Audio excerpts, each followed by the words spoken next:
ចង់បានលទ្ធផលថ្មីតើតែធ្វើសកម្មភាពថ្មីខ្ញុំជឿជាក់ថាអ្នកទាំងអស់គ្នាអ្នកណាក៏ធ្លាប់បានលើទ្រឹស្ដីមួយនេះដែរហើយមានអ្នកខ្លះទៀតទទួលស្គាល់ថាទ្រឹស្ដីមួយនេះវាពិតជាត្រឹមត្រូវអញ្ចឹងចង់សួរថាបន្ទាប់ពីទទួលស្គាល់ទ្រឹស្ដីមួយហ្នឹងថាវាត្រឹមត្រូវហើយតើវាបានធ្វើឲ្យជីវិតប្រចាំថ្ងៃរបស់លោកអ្នកទាក់ទងនឹងបញ្ហាសុខភាពទាក់ទងនឹងបញ្ហាហិរញ្ញវត្ថុទាក់ទងនឹងបញ្ហាតំណែងរបស់អ្នកទាំងអស់គ្នាវាបានប្រសើរវាបានថ្មីជាងមុនហើយនៅ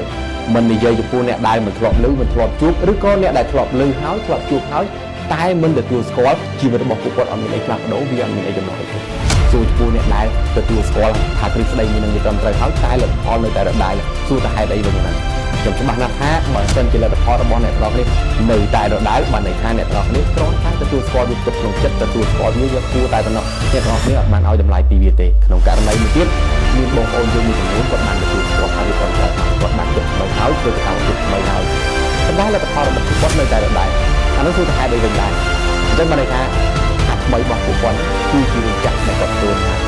ប៉ុន្តែគាត់ច្រឡំថាវាជារឿងថ្មីអញ្ចឹងថ្ងៃនេះខ្ញុំមកប្រាប់អ្នកទាំងអស់គ្នាថាដូចខ្ញុំបង្ហាញថារឿងថ្មីគឺជារឿងចម្លែកណាស់ដែលអ្នកទាំងអស់គ្នាគ្រាន់តែគិតអំពីវាមានអារម្មណ៍ខ្លាចមានអារម្មណ៍បាត់ទំនុកចិត្តមានអារម្មណ៍ថាមិនសមជាមួយវាអានឹងហើយបង្ហាញថារឿងថ្មីជួនកាលអសកម្មភាពយើងធ្វើប្រចាំថ្ងៃដដែលហ្នឹងប៉ុន្តែយើងធ្វើពីមួយថ្ងៃទៅមួយថ្ងៃយើងទទួលបានរបស់ថ្មីយើងទទួលបានចំណេះដឹងថ្មីធ្វើឲ្យខ្លួនយើងរីកចម្រើនពីមួយថ្ងៃទៅមួយថ្ងៃអាហ្នឹងក៏យើងរាប់វាថាជារឿងថ្មីដែរ